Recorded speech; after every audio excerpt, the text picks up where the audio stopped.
It's live. Wait.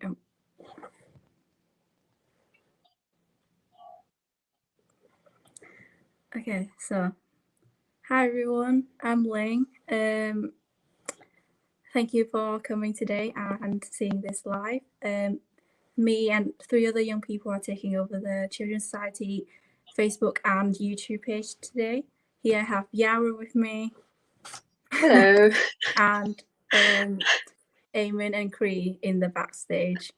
Today we're just going to broadcast a pre-recorded conversation we had about whether 13-year-old is an acceptable age to be on social media, like YouTube, Instagram, and things like that.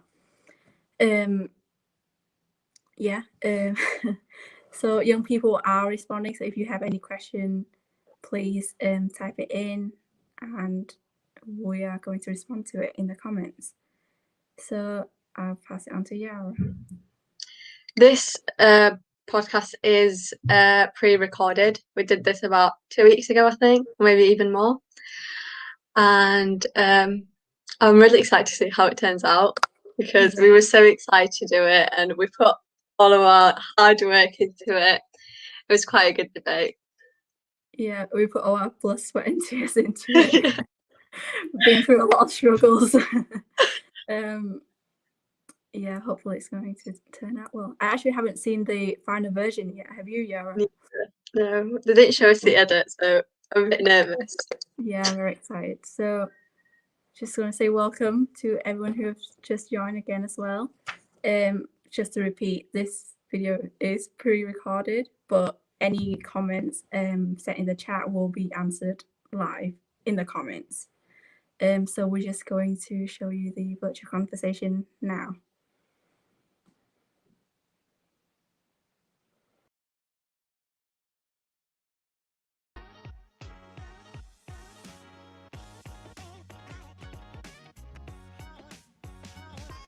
I'm going to say yes and no to this. I think it's more of a parental control thing rather than a child being a specific age to be on social media, because there are so many great things that you can use social media for that I don't necessarily think you have to be a certain age to access those things. However, I do think it's down to, it's a parent's responsibility to censor and watch what the child is doing on those things. I agree a bit with Cree. I think it's the parents' responsibility to monitor their kids and just being super responsible and careful with what the kids are accessing, because in some social medias it can be a bit like not as censored as it should be, and it's not very suitable for certain ages. I completely agreed with Cree and Yara's point there about parents should be responsible for their own children and censoring what content they're getting.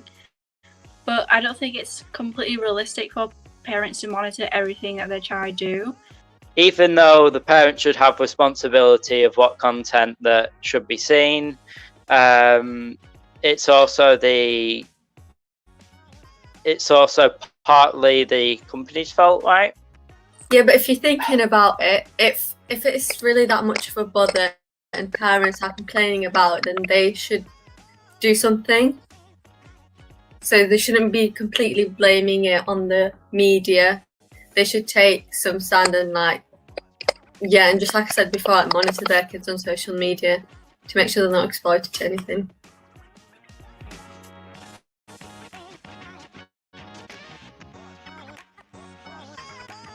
It is right that it is a parent's responsibility. However, we as adults have a duty to children to help them grow, even if they're not our own, because that is what society is. We step forward to help the younger generation have a better life. And I think that's why we all have a responsibility for what happens on social media and the younger generation.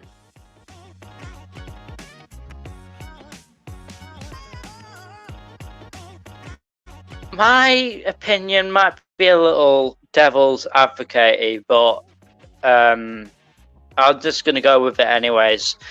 Social media is starting to become a major part in people's lives. What we could be doing by preventing younger people from accessing these services is that they are becoming more and more unsocial. So do you think instead of actually socializing in real life, children socialize on social media instead? So like instead of talking to real people, they just post things and not actually communicate with anyone in real life? Social media has become a really heavy alternative for normal socialization, and having young people not having access to that alternative might hinder their ability to be social.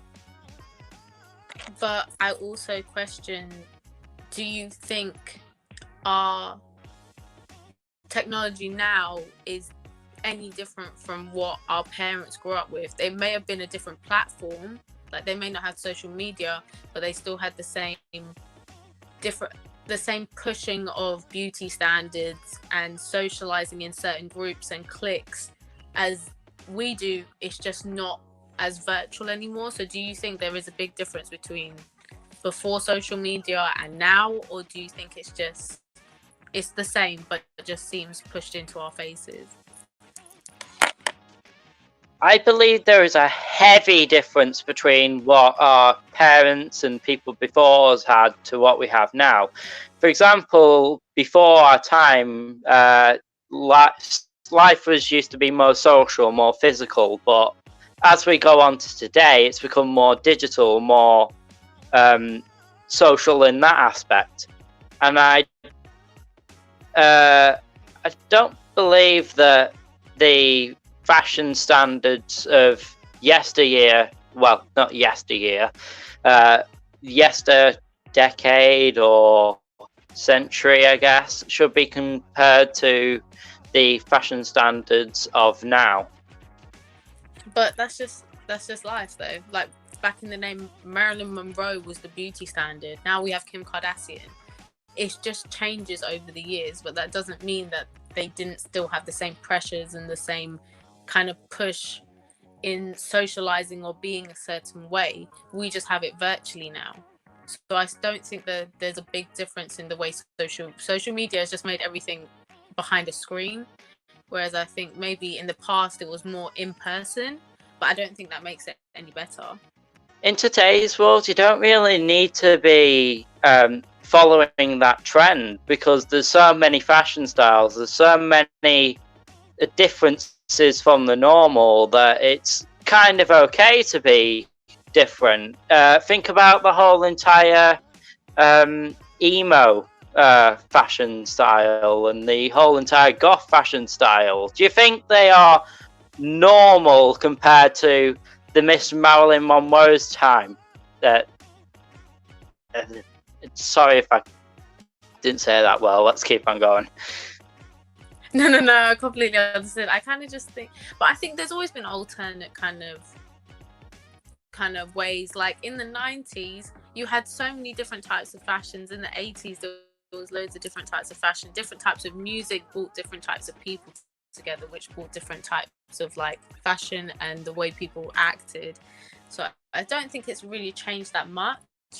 I think I feel like we're bashing social media quite a lot. I think social media does come with a lot of benefits. I feel like as people are more aware of social problems now, like people more have a platform to say their opinions. But some people take that.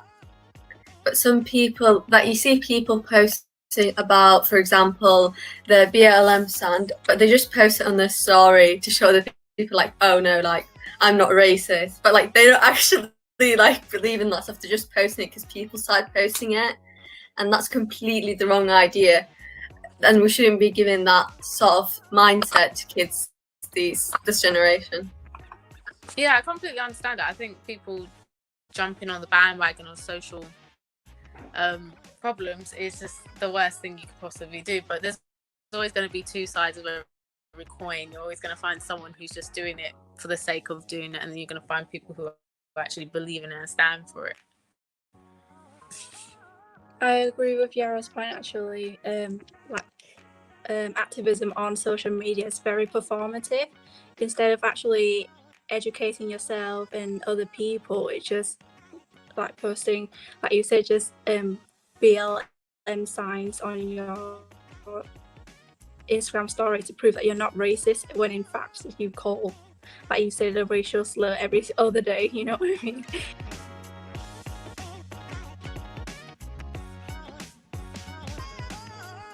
We can't blame social media for the types of people that are on social media. That does come down to the person, their mental age, parental control, and just them as people have like what's in their hearts and their morals. And I think that's what the whole kind of, because it's all down to maturity is very subjective, as we've already established. Like, it's very subjective and certain, so we cannot say, oh no, all 13-year-olds can go on social media, because I don't trust some 13-year-olds on social media. I really don't. No. I don't even trust some 18-year-olds on social media. It's just, I think it's just down to people. But then it comes again, freedom of speech, whatever, but it just comes down to the person. Yeah, that's a really good point that I haven't like really thought about before, that there's always bad people. But yeah, like social media just, I guess, amplifies that a bit more. And I think that's the point though, like, should kids be exposed to these bad people at such a young age? From a society's point of view, I think everything is a social construct. So everyone's opinions, everyone's personalities, it's a social construct of what we are exposed to. Like, even as children, it's shown in studies that children learn gender norms outside of the household rather than inside the household. And I feel like whether they see it on social media or they step out in public, they're going to see it. And I would rather they see it in the comfort of their home on a screen than going outside and having to face the prejudice head on or facing the hate head on. I would rather my little 15-year-old child sees that hate over a screen. Yeah. So they have to face the hate anyway, so might as well face it online. Yeah, I see your point. But also social media gives like a platform for kids to be like super like mean, because obviously they can't tell. They can be so cruel. But they have no consequences to their actions. They're not standing in front of me. Yeah. Them up and tell them to quiet. They're behind the screen, and I do think that is a big thing, that people feel a bit more confident behind the screen. And I think social media shows the light of negative people a lot more than it shows positive people, because like everyone on Instagram, you'll see someone falling over and everyone laughing about it, but you won't see someone like doing things to help people. Like, we feed into the negativity. We do. and even in COVID, like, people are so bored, they just want something to have a go at.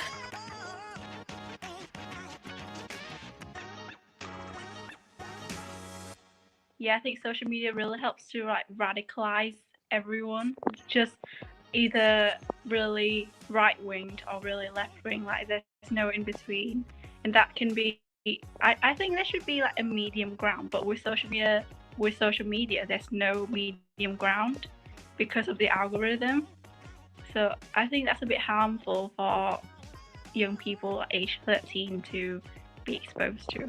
I think the main problem is that there's not a lot of like common education on political views. I mean, if you want to have a political view, you need to go look yourself, go on to Twitter if you want a really bad one. But it's a really sticky situation because teachers can't really teach it that well, because they have restrictions on their teaching to teach about political views. because oh no, they can't say, oh yeah, They can't have an opinion. I may want to like just completely ignore someone, block them and everything, but they are in their right to have an opinion, and as much as they may counter my opinions as much as they want, they are allowed to have their opinions. And I think even though we don't morally agree with some people's opinions, like, because like as people we all are biased towards our own opinion, we may not agree with them, but they themselves believe that they are right. So the same way we feel that we are right, they feel they are right, and so they feel the same way about us when we're countering them, and it's all in their right to have an opinion against us. Yeah. So in Yara's example of what she was talking about before, I think that's an example of social media actually creating interest in politics altogether, because she was talking about, I'm not interested about politics on TV, but Twitter. A meme about Donald Trump is Yeah, I've not Donald forgot. Trump is a dark, and it sends you down a long road of everything that goes on in politics. No, but that's the thing though, isn't it? Like, social media doesn't promote you actually learning about the facts, it promotes people's opinions.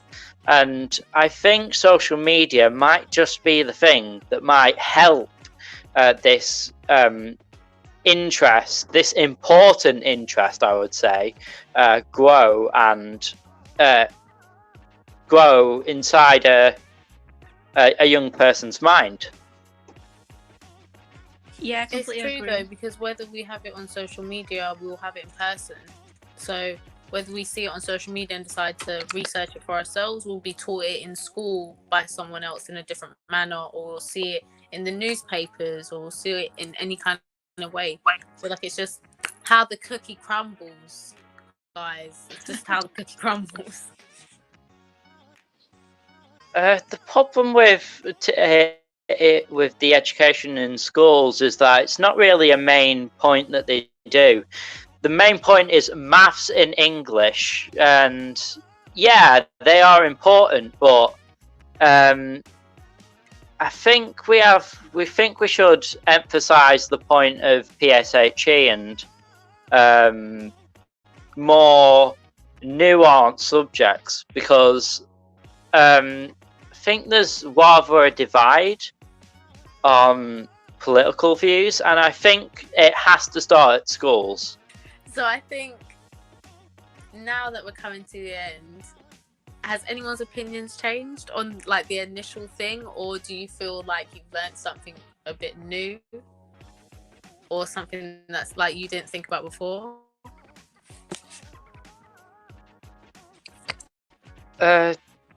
Maybe not change my view completely, because like you said, the things are right, but definitely opened up my mind a lot more.